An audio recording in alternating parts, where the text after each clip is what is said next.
Sir ये जो अरशद शरीफ साहब के दोस्त थे अदील राजा, उन्होंने भी और अरशद शरीफ साहब के दोस्त ने भी फैक्ट फाइंडिंग रिपोर्ट में कहा है कि दुबई में जो ऑफिशियल थे उनका नाम तक दिया हुआ है उन्होंने जो है सलीम अब्दुल्ला कोई है, उन्होंने विज़िट किया और उन्होंने फोर्स किया अरशद शरीफ साहब को कि वो कीनिया वो मतलब दुबई को छोड़ दें 48 घंटों के अंदर अंदर।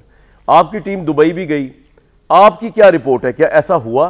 क्योंकि मेरी रिपोर्ट के मुताबिक जहाँ तक मैंने पढ़ा शायद आपको इतना एक्सेस ही नहीं दी गई, आपको सही तरह जवाबात ही नहीं मिले वहाँ से जो पाकिस्तानी हाई कमीशन है, और कहा गया कि पाकिस्तान के ये ऑफिशियल लोग हैं जिन्होंने सब कुछ किया। आपकी इसके बारे में क्या टेक है?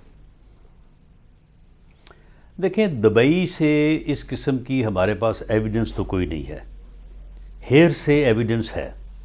अच्छा। लेकिन मामला ये है कि जब कत्ल जो है ये हुआ कीनिया में जी, तो क्रिमिनल जो जुरिस्प्रूडेंस है उसके मुताबिक बात शुरू यहाँ से होती है कि चलें, ये पाकिस्तान से उनको जाने पे किसी ने मजबूर किया।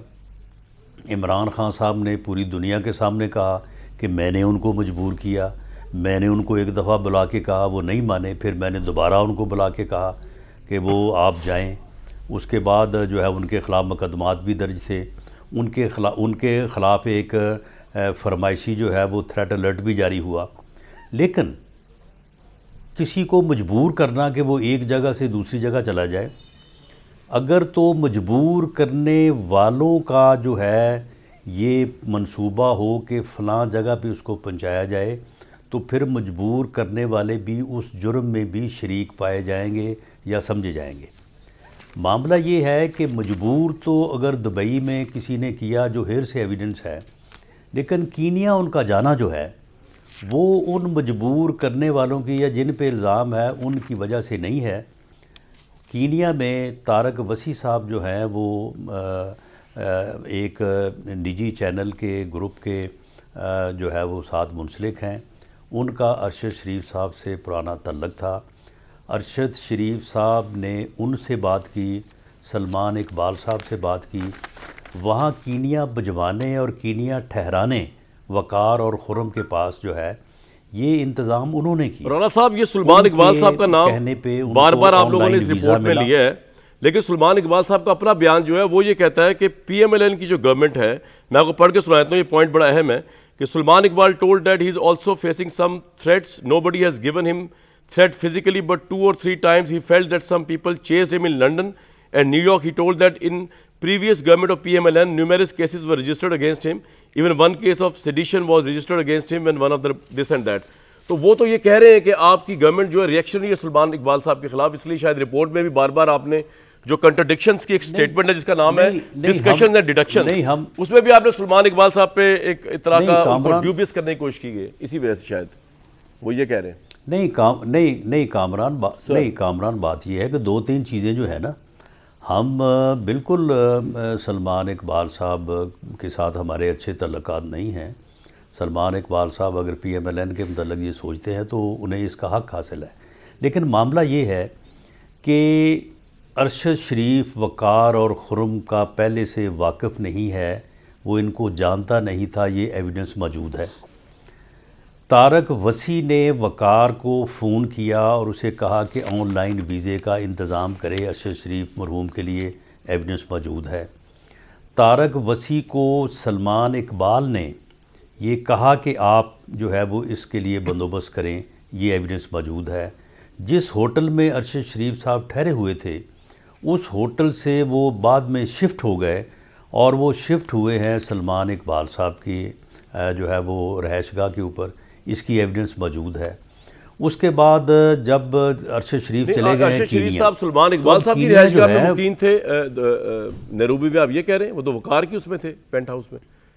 यानी वहाँ से एविडेंस ये है कि जब होटल में ठहरे हुए थे, अच्छा दुबई में, होटल में जो है वो उनको दुबई में जी, तो उनको किसी ने कहा कि जी आप चले जाएं, तो उन्होंने फिर समझा कि शायद मुझे यहाँ पे कोई देख रहा है या मेरा मालूम हो गया, तो वो फिर वहाँ से शिफ्ट हो गए और वो फिर सलमान इकबाल साहब की रहायशगाह पे या इनके भाई की रहायशगाह पे वो जाके तो ठहर गए।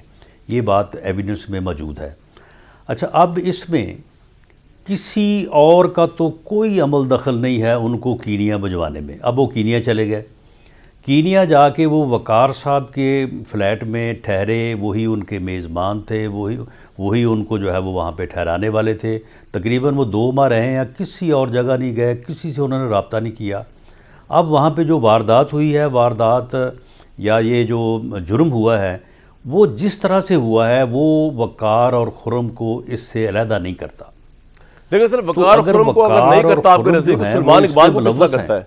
सलमान इकबाल तो जान बचाने के लिए कर रहे होंगे ना, वो अरशद शरीफ से दोस्ती भी थी, भाई भी थे उनके। नहीं तो फिर उन्होंने वकार और खुर्रम के पास भेजा ना, तो वकार और खुर्रम के कंडक्ट के वो जिम्मेदार नहीं है। अच्छा राना साहब, एक बात भी और बताइएगा, कौन लोग मैं बड़ी मोहतात गुफ्तगू करना चाह रहा हूँ आपसे एक पॉइंट के ऊपर, मैं चाह नहीं रहा इसको खोला जाए क्योंकि मामला सेंसिटिव है, लेकिन क्योंकि आपकी फैक्ट फाइंडिंग रिपोर्ट में ये आया हुआ है कि पेंट हाउस जो उनके जेर इस्तेमाल था अरशद शरीफ साहब के, उससे आपको कुछ ऐसी चीज़ें मिली जिससे आपको वकार के बयान पे डाउट हुआ कि जिनकी वो चीज़ें थीं, जो भी कपड़े थे या जो कुछ भी था, तो वो आपने वकार से पूछा तो वकार ने बताया कि उनके किसी मिलने वाले के वो कपड़े हैं। तो उसके बाद आपने फैक्ट फाइंडिंग उसमें लिखा हुआ है कि जी वो वकार जो है वो उसकी कंट्रडिक्शन ये कि वो तो कह रहा था इस पेंट हाउस में कभी कोई आए ही नहीं, तो ये कपड़े वहाँ किस तरह आ गए? तो क्या आप इसको, इस पॉइंट को, जिसमें मैं डिटेल में नहीं जा रहा, लेकिन क्या आप इसको भी कोई इन्वेस्टिगेशन को इस डायरेक्शन में भी देख रहे हैं? सिर्फ एक वाकया जो आप लोगों ने लिखा हुआ है इस फैक्ट फाइंडिंग में, and that's why I am discussing with you, क्या इम्पैक्ट है इस वाकये का आपके नज़दीक? देखें कामरान साहब, ये जो जिस बात की आप निशानदेही कर रहे हैं, इस तरह की जो कुछ चीज़ें हैं उसको हमने इस रिपोर्ट से हटाया भी है, और जो फैक्ट फाइंडिंग नहीं, लेकिन लिखा है आपने, फैक्ट फाइंडिंग में है ये करने लोग गए थे। जी जी हाँ, लेकिन उसकी हमने डिटेल नहीं दी, उसकी डिटेल नहीं दी। एक दो जगह एक दो चीज़ें और भी हैं, उनको भी हमने जो है वो हटाया, और उसकी वजह ये है कि जब तफ्तीशी टीम तफ्तीश करेगी तो ये चीज़ें जो हैं उन तफ्तीशी टीम के सामने बयान की सूरत में जो है वो रख दी जाएंगी, वो इस पहलू को डिटेल में जाके डिस्कस कर लें। लेकिन अगर इन चीज़ों को हम इस तरह से जो है वो थोड़ा ज़्यादा उभारेंगे तो उसके जो है ना, नहीं बिल्कुल ना उभारे, बड़ा अच्छा आप ना उभारे, इसमें तो आपने खैर लिख दिया, लेकिन अच्छा ना उभारे, लेकिन मैं ये कह रहा हूँ for the sake of investigation आपके नज़दीक ये पॉइंट भी होगा? मैं सिर्फ ये पूछ रहा हूँ कि नहीं होगा? ये इसका जो है वो अब मैं इसके ऊपर नहीं बात करनी चाहता, ठीक, लेकिन ये है कि इसमें कुछ चीज़ें जो है वो ऐसी हैं कि जिनके ऊपर जो है वो जब तक थारो इन्वेस्टिगेशन ना हो, देखिए फैक्ट फाइंडिंग इन्वेस्टिगेशन नहीं है। ठीक है राना साहब, अच्छा वक्त के लिए तो मुझे बताइए कि आपने उनके जो मोबाइल मिल गए या जो लैपटॉप मिल गए या जो यूएसबी मिली, उससे जो डाटा डिराइव किया उसमें क्या है? वो क्या उसमें कोई ऐसी बात है जो आवाम से आप शेयर करना चाहते हैं? हाँ नहीं, वो मैं शेयर नहीं करनी चाहता, और मैं समझता हूँ कि वो शेयर जो है वो होगी इन्वेस्टिगेशन टीम से। ठीक है, इन्वेस्टिगेशन टीम जो है वो उसके ऊपर फिर किसी नतीजे पे पहुंचे तो फिर वो आवाम से अगर शेयर करना चाहे तो करे। सही। तो और आपको लगता है कि जो उनकी वालदा ने जो एप्लीकेशन दी है उसको तो आप फिलहाल एंटरटेन करने की पोजीशन में नहीं है, और आप नहीं करेंगे और होगा भी नहीं ऐसा? नहीं, हम नहीं, देखें हम उसके ऊपर देखें, इसमें जो भी किया, यानी खुदा ना खास्ता ये काम खुर्रम ने और वकार ने किया है। उन्होंने किसी के कहने पे किया, वो आप हो, मैं हूँ, कोई और हो, मामला ये किया उन्होंने ही है।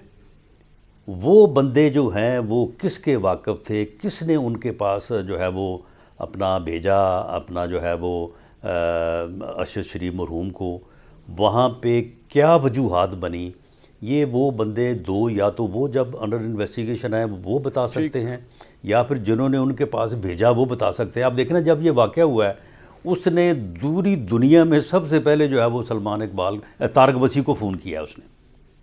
ठीक, तारक वसी ने फिर फ़ोन किया है सलमान इकबाल को, सलमान इकबाल ने बाद में जो है वो फ़ोन किया उसको, वकार को। तो मामला ये है कि मैं ये नहीं कहता कि ये उस, ठीक है राना साहब, इस पे हम आपके साथ हैं, लेकिन उस जुर्म से अब आप एक क्रेडिबल जेटी बनाने जा रहे हैं, बड़ी अच्छी बात है। ठीक है, बड़ी अच्छी बात। दूसरा मुझे इस तरह जाते जाते ये बता दीजिए, ब्रेक से पहले आप जा रहे हैं अब,